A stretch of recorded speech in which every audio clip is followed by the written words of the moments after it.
convidamos para falar sobre o tema a autonomia negocial coletiva em tempos de pandemia, o ministro do Tribunal Superior do Trabalho, doutor Alexandre Agra Belmonte. Boa noite a todos. O objeto da minha fala não se resume à autonomia negocial coletiva. Abrange, a pedido do confrade Antônio Aguiar, o desempenho da autonomia dos sindicatos na pandemia, pandemia essa que ocorre num momento de ruptura com as relações de trabalho tradicionais num ambiente de crescente miserabilidade e desigualdade social. Autonomia negocial, sabemos, é o direito de estabelecer normas particulares destinadas a autorregular relações jurídicas privadas.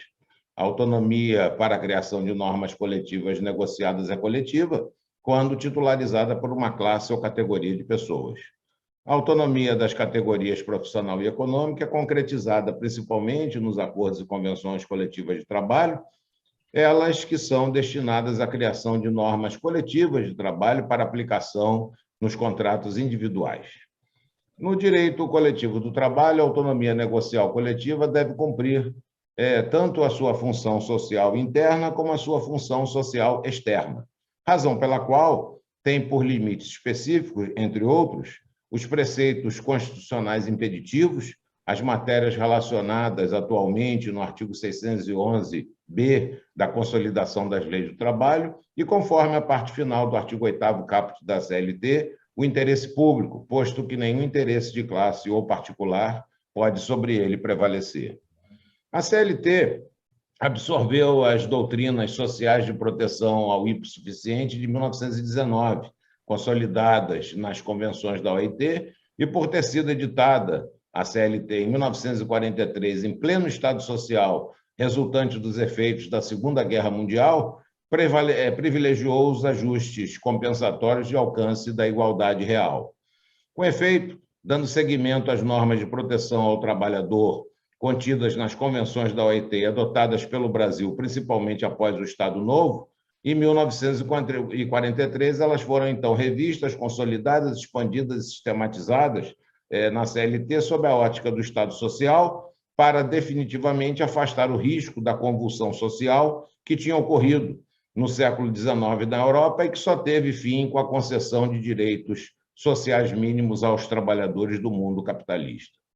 No âmbito individual, a CLT, por meio de normas imperativas, deixou muito pouco espaço à autonomia negocial entre trabalhadores e empregadores. No âmbito coletivo, para efeito de controle estatal, num país que iniciava a industrialização, os trabalhadores e empregadores foram divididos em categorias hierarquizadas, com a admissão da intervenção obrigatória do Estado, por meio das sentenças normativas, quando as partes não logravam êxito na conciliação do conflito coletivo. Impôs ainda a unicidade sindical, que inibiu a concorrência no movimento sindical, e também a contribuição obrigatória como forma de financiamento do sistema, inibindo agora a representatividade, notadamente em virtude da extensão de benefícios obtidos em sede coletiva aos sindicalizados e não sindicalizados. O período que vai de 1919 até o surgimento do Estado Social nos anos 1940 foi um período que podemos chamar de implantação de normas de proteção ao trabalho. O período seguinte foi um período que podemos denominar de consolidação e progressão dessas normas, de expansão, visando a melhoria efetiva da condição social dos trabalhadores em busca da redução da desigualdade social. Então, a CLT foi editada no Brasil exatamente com o objetivo de cumprir esse papel de reduzir a desigualdade social e gerar, evidentemente, oportunidades. Em fim, de 1943, até pouco depois da Constituição de 1988 no Brasil, e apesar da recessão experimentada nos anos 1970, os direitos trabalhistas foram expandidos e preponderaram sobre a economia.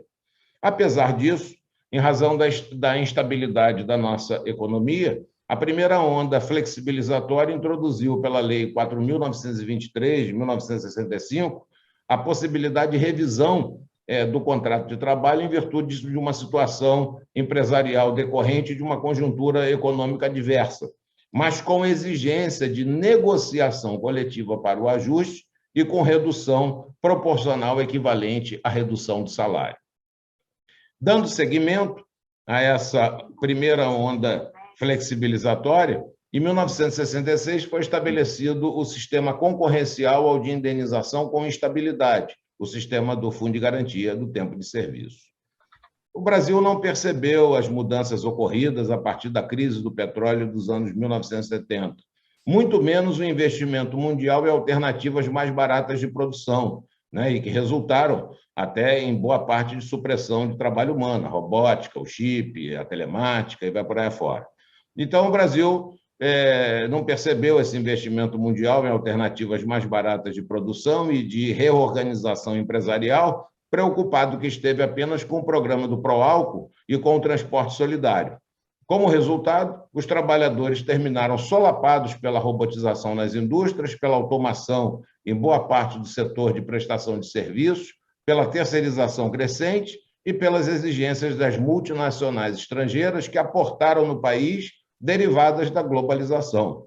Essas multinacionais passaram a impor as suas regras contra as políticas sociais encarecedoras da mão de obra, fragilizando um Estado como o brasileiro, que, sem investir na educação do povo e na produção de tecnologia, passou a sobreviver do extrativismo, ou seja, das exportações de matéria-prima, ou seja, de commodities. Veio a Constituição de 1988, que estatuiu como direitos dos trabalhadores os acordos e convenções coletivas, e determinou no artigo 7º, nos seus incisos 6º, 13 e 14, a negociação coletiva para a validade da alteração de jornada, redução do salário e alteração da jornada em turnos ininterruptos de revezamento. Também determinou a proteção à despedida arbitrária ou sem justa causa e a proteção à automação, mas essas normas nunca foram regulamentadas. Em seguida, essa Constituição Democrática, a partir dos anos 1990, veio, então, a segunda onda flexibilizatória, introduzindo na lei brasileira, por meio da Lei 9.601 de 1998, o contrato de trabalho por prazo determinado para admissões que representassem acréscimo no número de trabalhadores, o banco de horas e a suspensão temporária do contrato para efeito de requalificação profissional. Nas três hipóteses, o fez com exigência de intervenção sindical. Em 2001, pela medida provisória número 2.164, dígito 41, foi introduzido o trabalho em regime de tempo parcial, novamente exigindo do legislador negociação coletiva para essa contratação ou alteração. Nesse tempo de vigência da CLT, apesar da unicidade sindical determinada pela Constituição, os sindicatos no Brasil proliferaram. E assim aconteceu por meio de dissociações de profissões similares ou conexas, até então aglutinadas às profissões idênticas para melhor representação. Esses sindicatos atingiram a marca de 17 mil, todos financiados pela contribuição obrigatória e com uma representatividade pífia inferior, em média, a 14% de sindicalizados. Finalmente, em 2017, veio a terceira onda flexibilizatória, com a reforma trabalhista, a Lei 13.467, de 2017, que extinguiu a contribuição sindical obrigatória. Foi, na verdade, uma reforma profunda, principalmente em se tratando da parte coletiva do direito do trabalho. Ainda assim, foi uma reforma acanhada, apesar de profunda. Apesar disso, a Lei 13.467, de 2017, identificou no artigo 611-A da CLT os direitos que poderiam, pelo exercício da autonomia privada coletiva, ser negociados, privilegiando, assim, os ajustes coletivos. Ou seja, sem os ajustes coletivos, prevalece a CLT protetiva. Com eles, prevalece o negociado, ressalvadas as normas cogentes indisponíveis. Sobre o que era indisponível, havia uma disparidade muito grande de compreensão, tanto na doutrina como também na jurisprudência.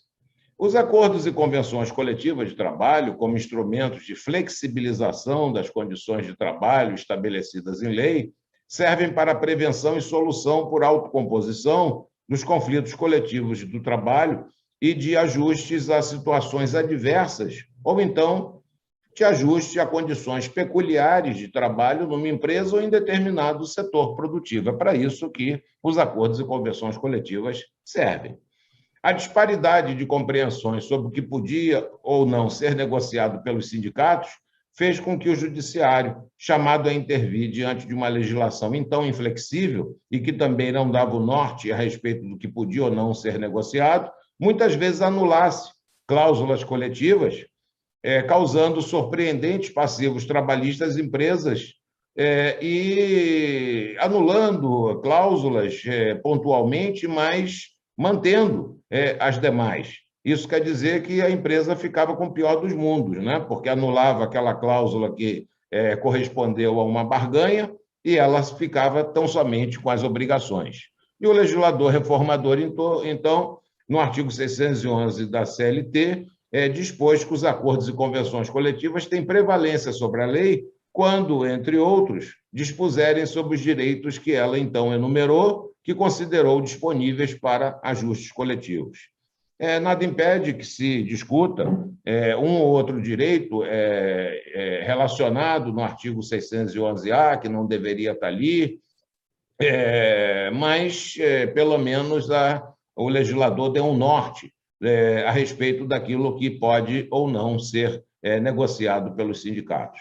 E, ao diferenciar os direitos de que as partes podem ou não dispor para efeito de negociação, no meu entender, deu meios seguros para que, se fosse o desejo da categoria profissional, pudessem estabelecer, então, as partes, os sindicatos, livremente condições de trabalho que pudessem prevalecer sobre os direitos individuais previstos nas normas legais, além de ter barrado a intervenção judiciária sobre o mérito das cláusulas negociadas. Se a categoria não precisa fazer o acordo ou a convenção coletiva e faz, porque interessa à categoria a barganha a respeito daquela matéria e não pode o judiciário, então, adentrar no merecimento daquilo que é objeto de uma negociação, daquilo que foi objeto de uma intensa discussão. Então, ficou aberto o caminho para que os sindicatos, observados os limites constitucionais e legais, eles pudessem, então, livremente barganhar as condições de trabalho aplicáveis às categorias. Portanto, tudo levava a crer que os sindicatos teriam passado a ter papel de relevo na definição das condições de trabalho das categorias. Mas isso não aconteceu. Ressalvadas as honrosas exceções, isso não se concretizou. Os sindicatos não conseguiram se reorganizar, fragilizados que se viram diante da abrupta retirada de sua fonte de custeio, num ambiente de pouca participação efetiva na vida sindical, ou seja, de pouca arrecadação espontânea. E sobreveio a pandemia da Covid-19. E num momento crucial em que os sindicatos poderiam ter um papel importante na intermediação entre as necessidades da livre iniciativa e a conciliação respectiva com os direitos dos trabalhadores na oferta de soluções negociadas para a crise, discutidas com a sociedade, discutidas com o legislador emergencial interveio e simplesmente impôs, por meio das medidas provisórias 927 e 936, essa última foi convertida na Lei 14.020 de 2020, soluções heterônomas, soluções que foram engendradas sem participação prévia dos sindicatos nas propostas de enfrentamento da crise.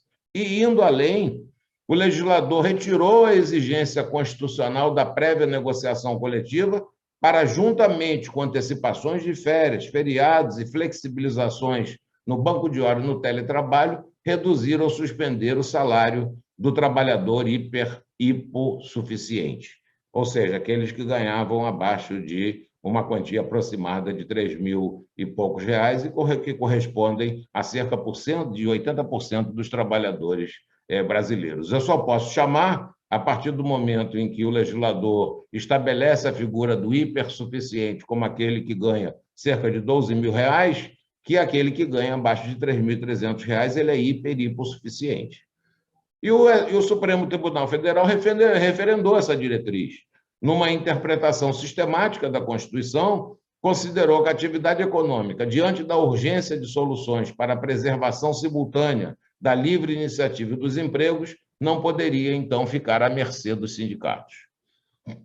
O tempo passou e, um ano depois, o governo editou as novas medidas provisórias 10.045 e 10.046 de 2021, que estão na praça, vamos dizer assim, praticamente com o mesmo teor das anteriores, novamente excluindo os sindicatos da discussão sobre as medidas de enfrentamento que atingem cerca de 80% dos trabalhadores. Me parece que realmente deve ser objeto de negociação substituir o salário pelo seguro-desemprego, como também, da mesma forma, reduzir proporcionalmente a jornada com redução proporcional do salário. E isso atinge, parece brincadeira, com mais incidência os autodesempregados, né? Atingem os gerentes, atingem aqueles que exercem cargos de confiança, que passam a receber o correspondente ao seguro-desemprego, talvez até com um choque maior do que os próprios hipossuficientes, e mais ainda, com a condição de que esses trabalhadores que estão no comando acabam sendo aqueles trabalhadores mais demandados, apesar da redução de suas jornadas de trabalho. Tudo isso considerado, penso que os sindicatos deveriam ter sido os protagonistas do enfrentamento da crise, como está implícito e explícito na Constituição Federal. Mas o papel que lhes foi reservado na pandemia foi o de coadjuvantes diferidos no tempo. Eles foram chamados para a festa depois que a festa acabou. Aí é que vai poder, então, haver a discussão. A pandemia da Covid-19, ela expôs de forma brutal um quadro que já vinha sendo desenhado de há muito, o da fragilidade dos sindicatos de trabalhadores no reencontro da simetria que possibilitava as entidades enfrentar o poderio econômico e tecnológico da livre iniciativa. As causas são inúmeras, mesmo diante de sindicatos fortes. A fragmentação do processo produtivo, o distanciamento de boa parte dos empregados do trabalho presencial, que levam à desconcentração de trabalhadores no mesmo ambiente e à perda da noção de conjunto, inclusive para a comparação da igualdade de trabalho, e a perda consequente do poder de mobilização e de eficaz comunicação com os trabalhadores. E no Brasil, a essas adversidades, nós podemos somar a unicidade sindical, a falta de proteção contra a despedida arbitrária ou sem justa causa. Quem pode ser despedido de forma potestativa sem a necessidade nem de uma motivação, ou seja, a denúncia vazia, lógico que, evidentemente, vai se submeter ao comando do empregador sem reclamar. A falta de proteção contra as despedidas coletivas e massivas, a falta de opções de inserção ou de recolocação no mercado de trabalho, em virtude da automação e da falta de capacitação do trabalhador brasileiro para lidar com as novas tecnologias, a ausência de confiança dos trabalhadores, das empresas e dos governos na atual estrutura e atuação sindicais, a falta de proteção social adequada aos trabalhadores parasubordinados e autônomos, né? Os autônomos de hoje não são os autônomos de antigamente. E a falta de um fundo de greve que permita aos trabalhadores reivindicarem sem passar fome. Evidentemente, o único caminho para a sobrevivência dos sindicatos no Brasil será o de volta das dissociações verificadas ao longo desse tempo. Ou seja, o da reaglutinação das atividades similares e conexas às idênticas para efeito de uma melhor representação. Os sindicatos de fast food, eles foram dissociados, os sindicatos de restaurantes, os sindicatos de bares, por sua vez, também sofreram dissociação e assim por diante. Isso não afasta a necessidade de uma ampla reforma sindical, com a extinção da unicidade e a implantação de um novo modelo que, de forma democrática, incentive o diálogo, a concorrência entre os sindicatos pelo melhor serviço e concretize a verdadeira e ampla liberdade sindical que possa alinhar a coalizão de trabalhadores com a realidade das relações de trabalho, com a automação e com a economia para a formação de condições de trabalho ajustadas ao mercado. Conversava com o ministro Almir Pazianotto, anteriormente a esse nosso colóquio, e ele lembrava que o melhor caminho talvez fosse o da ratificação da Convenção 87, que ela abriria o caminho para a reestruturação. É verdade. Eu ponderava, inclusive, que, uma vez ratificada essa convenção pelo Brasil, é norma internacional, é tratado internacional, de acordo com o artigo 5º, parágrafo 3º da Constituição Federal, se essa ratificação ocorrer pelo Legislativo, com votação nas duas casas, com quórum mínimo de 3/5, nesse caso, passaria a ter essa Convenção 87, a condição de emenda constitucional, e, de forma supralegal, ela paralisaria toda a normatividade contrária a ela, ou seja, abriria caminho automaticamente para a liberdade sindical plena, ou seja, para a pluralidade sindical, sem até necessidade, embora seja conveniente, a regulamentação por lei ordinária. Me parece absolutamente necessário concretizar a proteção individual e coletiva dos trabalhadores diante do avanço da economia e das novas tecnologias sobre os seus direitos fundamentais, além da concessão de um tratamento trabalhista diferenciado e realmente diferenciado para as micro e pequenas empresas, que respondem por cerca de 70% do mercado de trabalho. A revisão da possibilidade de exercício da autonomia negocial nos planos individual e coletivo de trabalho se impõe no regime de pluralidade sindical e incentiva a obtenção de receitas que permitam aos sindicatos se reorganizarem e atuarem numa mediação permanente, que deveria interessar essa mediação tanto ao Estado, em nome da paz social e redução das desigualdades sociais, como também à livre iniciativa para a segurança e estabilidade das relações de trabalho na ordem social e econômica. Para o incentivo à obtenção de receitas que não importem na repristinação da contribuição obrigatória, eu penso que dois caminhos podem ser percorridos. O primeiro, atribuir os benefícios categoriais somente a quem comprovar a sindicalização. Ou então, admitir que o sindicato que obtiver benefícios para a categoria profissional em acordos ou convenções coletivas de trabalho possa cobrar da categoria a contribuição assistencial. O resultado vai ser o mesmo. Os caminhos é que são diferentes. Muda o procedimento, muda o roteiro, muda o itinerário. Mas me parece que a primeira possibilidade seria a mais democrática, de atribuir os benefícios categoriais a quem comprovar sindicalização e deixar, então, que os integrantes da categoria corram atrás do prejuízo. Eu chamo também a atenção para o fato, e eu falava isso também antes do colóquio, de que o enfraquecimento dos sindicatos profissionais importa, a médio e longo prazos, no enfraquecimento do sindicalismo econômico.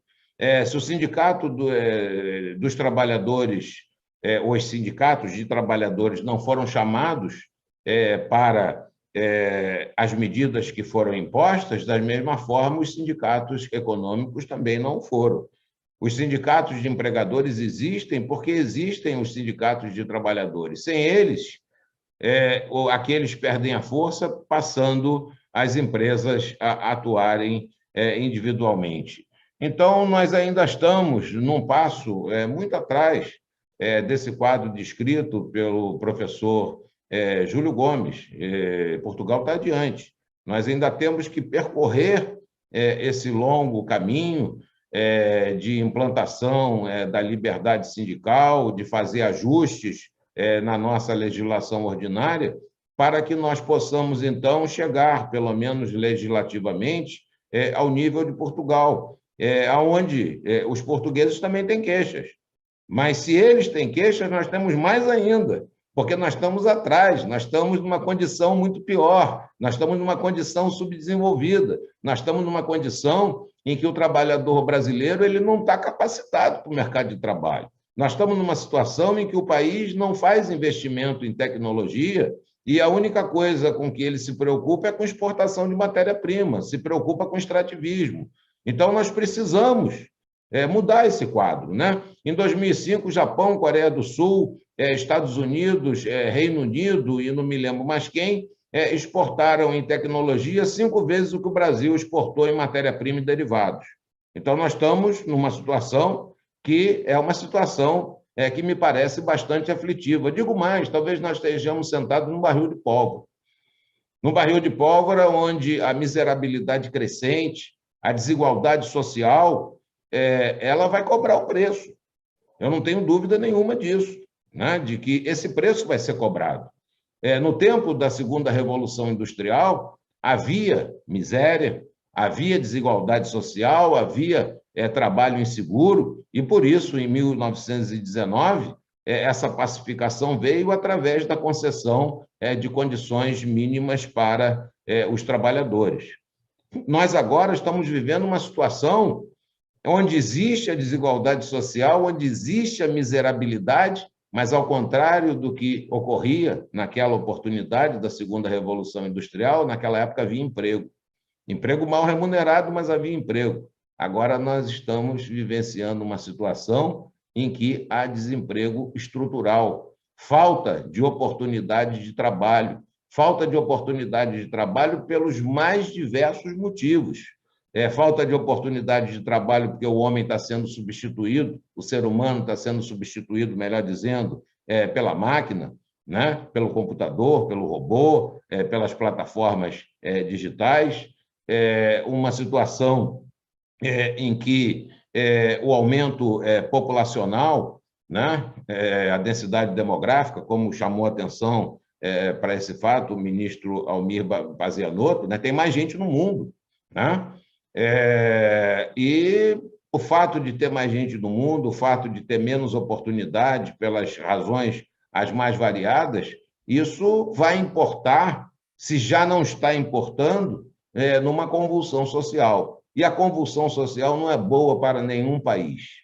Nenhum país pode viver em convulsão social, nenhum país pode viver em conflito, porque isso causa insegurança. Isso atenta contra a paz social. Nós precisamos nos conscientizar disso e pensar que é preciso adotar políticas públicas emergenciais de forma a procurar a absorção desse pessoal no mercado de trabalho. Também facilitar a vida dos micro e pequenos empresários, porque eles também vivem com muita dificuldade.